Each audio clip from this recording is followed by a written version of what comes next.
Yeah, it's Motor Diabolical coming at you with another movie review. I'm talk about Drop that came out in April. It's already on digital now, so I mean, I guess it didn't have a good little run in the movie theater or whatever. But I give this movie a 3 out of 5. It kind of reminded me of Red Eye, what this movie kind of reminded me of. So it's basically like a not really a carbon copy of Red Eye, but like an updated version of Red Eye.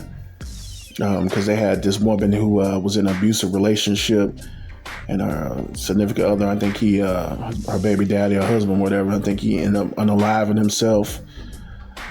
And then she had a child or whatever. I think he was trying to shoot the child or whatever. It was a lot of stuff going on, a little flashback that they had.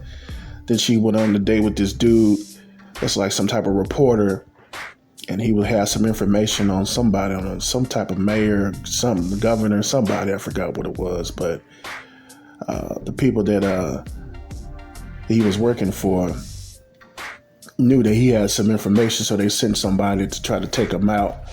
So they was going to use this female to take him out, use her to, put something in his drink or whatever, using these drop text messages, sending her all this crazy memes and stuff. It was funny, but then they had sent somebody to her house because she had her sister and her son there. Her sister was babysitting her son, so they had somebody try to come and unalive him if she didn't do what the guy was telling them to do. But they made the villain of the movie kind of obvious,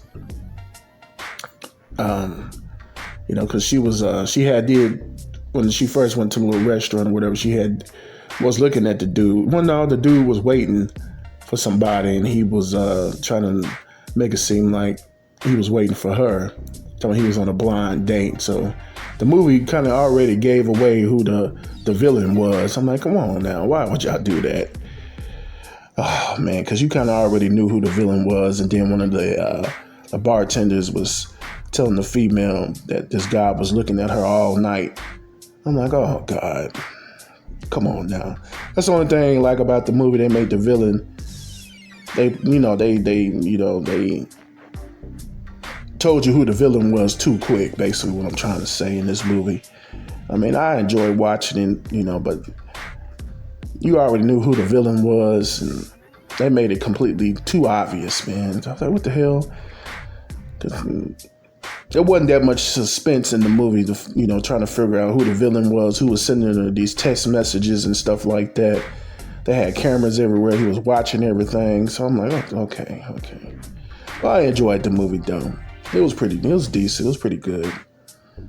But they just gave the villain away too quick in the movie. It's the only reason why I'm going to give it a 3 out of 5. But, it's a decent movie to watch. It's out on digital now, so, you can go ahead and rent it or buy it, whatever. It's a good movie. But, they just point out the villain too quick in this movie for me.